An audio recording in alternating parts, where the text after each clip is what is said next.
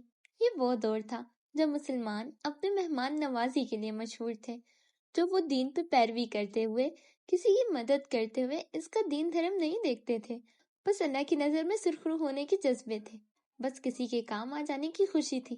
ان دنوں قتل و غارت گری عروج پہ تھی۔ مسلمانوں کے محلے برباد کیے جا رہے تھے۔ گھروں کے فرش کو دھوتا پانی نہیں، جسموں سے بہتا خون نکلتا تھا۔ بھائیوں، وقت آ گیا ہے کہ کوچ کی جائے۔ ہمارے بھائیوں کو مارا جا رہا ہے۔ ہمارے ہی مسلمان بھائیوں کے گھروں میں لوٹ مار کی جا رہی ہے۔ ایک بڑے نقصان سے پہلے ہمیں چاہیے کہ یہاں سے نکل جائیں۔ منڈیر سے ٹیک لگائے کھڑا شخص کہہ رہا تھا۔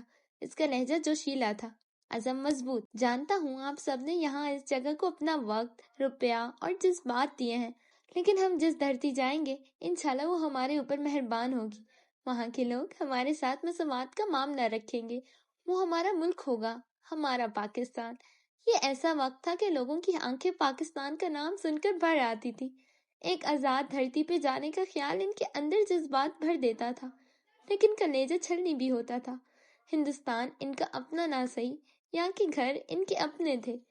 لوگ دشمن ہو رہے تھے، لیکن دوست بھی تو یہی رہے تھے۔ بٹوارا صرف جان مال پہ ستم نہیں تھا، یہ روح کا چھالا بھی تھا۔ کل صبح ہم قافلے کی صورت یہاں سے نکل رہے ہیں۔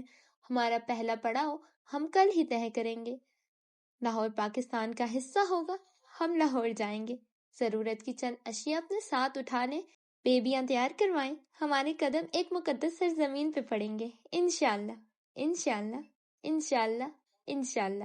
نعرے بلند ہونے لگے، اس بات سے باخبر کہ ہندوؤں کا محلہ جڑا ہوا ہے۔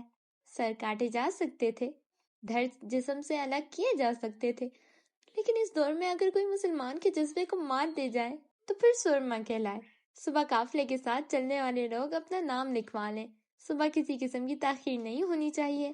مرد اب بھی لوگوں کے حوصلے بڑھا رہا تھا۔ امید تھما رہا تھا جب مجموعے سے ایک صدا بلند ہوئی۔ پچھلے ماہ بینے سے ادھار لے کر بیٹی کا جہیز بنایا ہے اور ہمارا داماد پاکستان نہیں جانا چاہتا۔ بیٹی ہم یہاں نہیں چھوڑنا چاہتے، جائیں تو کہاں جائیں؟ بوڑھے کی صدا میں کرب تھا۔ ساری زندگی ہم دو بھائیوں نے محنت کر کے ایک کوٹھی بنائی، اب اکھاڑ کر پاکستان نہیں لے کر جا سکتے۔ کہاں جائیں، کیا کریں، کچھ سمجھ نہیں آتا۔ اگر پاکستانی بھی اپنے نہ ہو سکے تو ہمارے پاس کیا رہ جائے گا؟ اب کے ایک ادھیر عمر مرد کی صدا بلند تھی۔ ساری زندگی جو کچھ جمع کیا تھا وہ ساری جمع پونجی ایک دکان پہ لگا دی۔ اب کیا کریں؟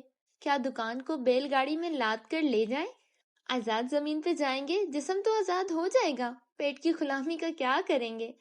جب یہاں کے ہندو اور سکھ اپنے نہ ہو سکے تو کیا مسلمان اپنے ہو جائیں گے؟ یہ باغی صدا تھی۔ منڈیر پہ کھڑا نوجوان مسکرایا۔ آپ کے ساتھ کوئی زبردستی نہیں ہے، چاہیں تو یہاں رہ جائیں تاکہ آپ کی بیٹی کے لیے بنایا گیا جہیز کوئی سکھ لوٹ کر لے جائے۔ اور صرف جہیز نہیں، کیا معلوم کہ مال غنیمت میں آپ کی بیٹی بھی لے جائے۔ کئی غیرت مند صدائیں بلند ہوئیں۔ غیظ و غضب کا شکار ہوئے لوگ اس پہ چڑھ دوڑنے کو تیار ہوئے، لیکن وہ بولتا رہا، نہ جائیں پاکستان، کیا لگتا ہے پاکستان کو آپ کی ضرورت ہے؟ ہرگز نہیں۔ ارے دھرتی کتنی ہی سال غیر آباد رہ سکتی ہے، ایک نہ ایک روز وہاں لوگوں کے بولنے کی آواز اور قدموں کی آہٹ جنم لے لیتی ہے۔ لیکن آپ اپنی کہیں، پاکستان نہ جا کر آپ شاید خود کو بچا لیں، نسلوں کا کیا، وہ تو یہاں رہ کر برباد ہوں گی۔ ڈرو اس وقت سے جب تمہاری بیٹی ایک ہندو سے بیاہ کرنے کا سوچے اور بیٹے کی اولاد سکھوں میں سے ہو۔ لوگوں کے رونگٹے کھڑے ہو چکے تھے، سانت ساکن ہو گئی۔ آج یہاں رہ جائیں، یہاں دکانیں بچا لیں، کوٹھی کے محافظ بن جائیں، لیکن کل جانا ہوگا۔ بات آج کی ہی نہیں، بات کل کی ہے۔ ہماری حفاظت کا تو کوئی تعلق ہی نہیں، قربانیاں نسل بچانے کو دینی ہے۔ شاید پاکستان آپ کا حال نہ سنوار سکے، لیکن پاکستان آپ کو مستقبل ضرور سنوار دے گا۔ یقین رکھیں پاکستان کو آپ کی ضرورت نہیں ہے، آپ کو پاکستان کی ضرورت ہے۔ میں آپ کو ایک واقعہ سناتا ہوں۔ اس نے بازو سینے پہ باندھے اور بولنے کا سماں باندھا۔ چائے کی پیالیوں کی آپس میں ٹکرانے کی آواز، مشل کی روشنی اور لوگوں کی سنتی سماعتیں، ان سب کے درمیان وہ کہہ رہا تھا، ایک گھر میں ڈھیر سارے چوہے رہتے تھے۔ ایک دن وہاں کا ایک مالک بلی لے آیا، یعنی چوہوں کی موت۔ بلی اب جب چاہتی کسی بھی چوہے کو مار کر کھا جاتی۔ یہ سلسلہ کافی وقت تک چلا۔ پھر ایک دن تمام چوہوں نے مل کر ایک حل سوچا۔ وہ بلی کے پاس گئے اور کہا کہ وہ یوں ان کا خاندان ختم نہ کرے، بلکہ یوں کرے کہ ایک معاہدہ کر لے کہ وہ خود سے کسی کا شکار نہیں کرے گی اور چوہے ہر چند روز بعد اسے خود ایک شکار پیش کریں گے۔ بلی کو یہ تجویز پسند آئی، وہ راضی ہو گئی۔ یوں ہر چند روز بعد اس کے لیے ایک چوہا بھیجا جاتا اور وہ سیر ہو کر کھاتی۔ ایک روز ایک ننھے چوہے کی باری تھی۔ وہ اپنی خاندان اور رشتہ داروں کی بزدلی اور بے بسی سے اکتا گیا تھا، سو اس نے ایک حل سوچا۔ وہ خوشی خوشی بلی کے پاس چلا گیا۔ بلی تو تیار، فوراً سے اسے کھا لیا، لیکن وہ اس کا آخری کھانا تھا۔ چوہے نے بلی کے پاس جانے سے قبل زہر چاٹ لیا تھا۔ لوگ دم ساتھ گئے۔ کہانیاں حقیر لوگوں کی بھی ہوتی ہیں، لیکن جو اسباق وہ سکھاتی ہیں وہ کسی صورت حقیر نہیں ہوتے۔ ایک چوہا، حقیر سا جانور، اپنی قوم کے لیے قربانی دے گیا، اور آپ ڈر رہے ہیں، ہچکچا رہے ہیں۔ موت تو آنی ہے، آج نہیں تو 10 20 30 سال بعد، اٹل ہے یہ۔ لیکن مندر کے گھنٹے اور تلسی کی پوجا سنتے ہوئے سکھ اور ہندوؤں کے چاقو سے مرنے سے بہتر ہے انہی سکھوں سے شہید ہو جاؤ۔ کل صبح قافلہ آپ سب کا انتظار کرے گا۔ یوں تو آپ سب میرے ساتھ ہیں، لیکن یہ گنے چنے باغی ہم آپ کا بھی انتظار کریں گے۔ محفل برخاست ہو گئی، لوگ اپنے گھروں کو جانے لگے۔ انہی لوگوں میں ماسٹر یوسف بھی شامل تھے۔ لالٹین ہاتھ میں لیے وہ چوکنا نظروں سے سنسان گلی کے اطراف میں دیکھتے اپنے گھر کو جا رہے تھے۔ دفتن کسی نے انہیں بازو سے کھینچ کر دیوار کی اونٹ میں لگایا۔ وہ سہم گئے۔ موت اپنے قریب نظر آنے لگی۔ جامنی پگڑی والا سکھ ان کے سامنے تھا، لیکن اس کی آنکھیں نرم تھیں۔ ماسٹر صاحب کے اعصاب پر سکون ہونے لگا۔ آج سویرے 5 بجے ساری سکھ برادری اس محلے تے حملہ کرن والی ہے۔ اپنا سامان چکو، اپنے مسلماناں نوں خبردار کرو تے جتنی چھیتی ہو سکدا ہے اتھوں نکل جاؤ۔ آج صبح 5 بجے ساری سکھ برادری اس محلے میں حملہ کرنے والی ہے۔ اپنا سامان اٹھاؤ، اپنے مسلمان بھائیوں کو اطلاع کرو اور جتنی جلدی ہو سکتا ہے یہاں سے نکل جاؤ۔ اور تو ہمارا ہمدرد کیوں بن رہا ہے پرم ویر؟ ماسٹر صاحب کی آواز گیلی تھی۔ پرم ویر کی آنکھیں کرب زدہ تھیں۔ گرو جی کا پڑھایا پاٹ یہ بھول گئے ہوں گے، میں نہیں بھولا۔ تم لوگوں کے دھرم میں امن ہے تے جھگڑا، فساد اپنا بھی دھرم نہیں۔ وہ کہتے ہوئے جہاں سے آیا تھا وہیں چلا گیا۔ ہندوستان کے ہر گلی میں اگر 10 لوگ مسلمانوں کو مارنے کو تیار تھے تو ہر گلی میں ایک پرم ویر بھی تھا۔ قومیں بری نہیں ہوتی، مذہب برے نہیں ہوتے، یہ لوگ ہوتے ہیں جو شدت پسندی کو دھرم کا دین کا نام دے دیتے ہیں، ورنہ قتل ہر دھرم میں گناہ اور فساد ہر دین میں جرم ہے۔ رات کے آخری پہر جب سارے آسمان میں سیاہی چھائی ہوئی تھی، حبزدہ ہوا اس پیر ہلکی پھلکی تھی، جسم کو بھاتی فرحت بخش۔ دور کہیں سے فجر کی پہلی اذان بلند ہوئی تھی۔ گلے رانا نے پٹ سے آنکھیں کھول لی۔ اگلے کئی لمحات میں وہ تمہیں جائے نماز پہ بیٹھی دکھائی دے گی۔ دعا مانگ کر اس نے جائے نماز لپیٹی، لالٹین اٹھایا، اسے چائے کی طلب ہونے لگی۔ لاہور میں ہوتی تو اس وقت چولہے کے سامنے بیٹھی گاڑی میٹھی چائے بنا رہی ہوتی۔ امرتسر میں یہ سہولت بھی میسر نہ تھی۔ اسے بے اختیار رنج سا ہوا۔ وہ چھوٹے چھوٹے قدم لیتی چھت کی طرف جانے والی زینوں کی جانب چلی آئی۔ چائے نہ صحیح، مطالعہ صحیح۔ سارے آنگن میں بچھی چارپائیوں پہ اس وقت بھی سب خواب خرگوش کے مزے لے رہے تھے۔ رانا زینوں پہ چڑھتے ہوئے ذرا اوپر چلی آئی۔ وہ جو ہی ایک منتخب کردہ زینے پہ بیٹھنے لگی، اس زینے سے ملحقہ دیوار میں ایک جالی دار بڑا سا روشن دان نظر آیا۔ ابھی وہ یہاں سے باہر کچھ دیکھتی کہ یکدم اسے کچھ یاد آیا۔ اس کا چنری والا دوپٹہ، او خدایا، اس کا دوپٹہ چھت پہ ٹنگا تھا۔ وہ بھول کیسے گئی؟ دن میں تو اماں اسے چھت پہ پیر رکھنے نہیں دیں گی کہ دیواریں چھوٹی تھی اور ساتھ والے گھر غیر مذہبیوں کے تھے۔ وہ دبے پاؤں اوپری زینے چڑھ رہی تھی۔ اسی لمحے کوئی چھت سے نیچے آتا دکھائی دیا۔ اس کی آنکھوں میں نیند بھری تھی، بال بکھرے ہوئے تھے۔ کامل حشام گلے رانا کو دیکھ کر ٹھٹک کر رکا۔ یکدم اسے چھت پہ سوئے حریش کا خیال آیا۔ تم یہاں کیا کر رہی ہو؟ سکون نہیں آتا ایک جگہ؟ نہ چاہتے ہوئے بھی وہ تلخ ہوا۔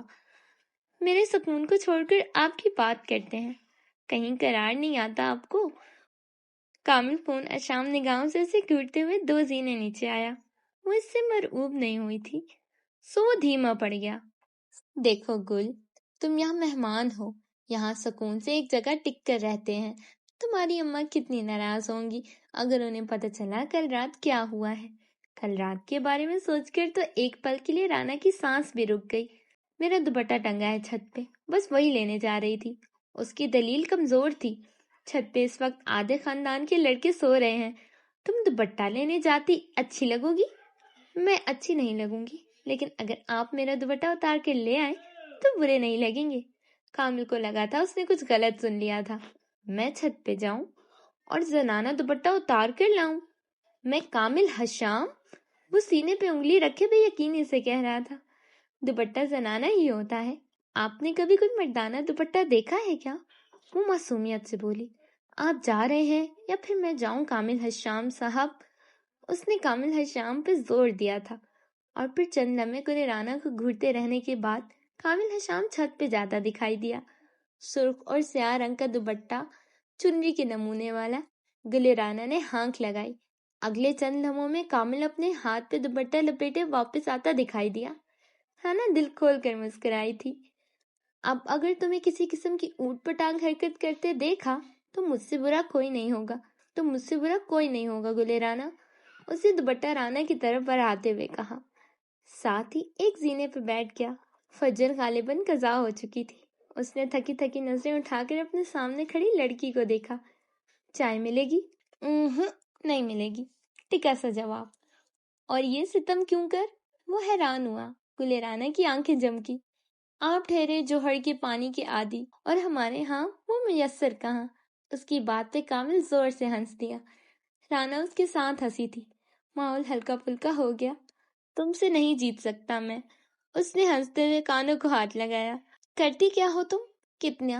کتنا پڑھی ہو؟ اب کہ رانا بھی اس سے 4 درجے نچلے زینے پہ بیٹھ گئی۔ لالٹین ان دونوں کے بیچ میں تھا، جس کی روشنی میں وہ دونوں ایک دوسرے کو دیکھ سکتے تھے۔ پورے 6 درجے پڑھی ہوں۔ اور آپ؟ بس 6 سے پہلے 1 لگا دو، اتنا ہی، کامل نے مسکرا کر بتایا۔ رانا تو دم خود رہ گئی۔ کامل حشام 16 درجے پڑھ چکا تھا۔ کرتی کیا ہو؟ سوال دہرایا گیا۔ شاعری سنتی ہوں، ادب پڑھتی ہوں، اور گھر کے کام۔ اور بھلا کیا کرنا ہے؟ آپ کیا کرتے ہیں؟ کامل نے گہری سانس لی، پشت دیوار سے ٹکا دی اور بازو سینے پہ باندھ لیے۔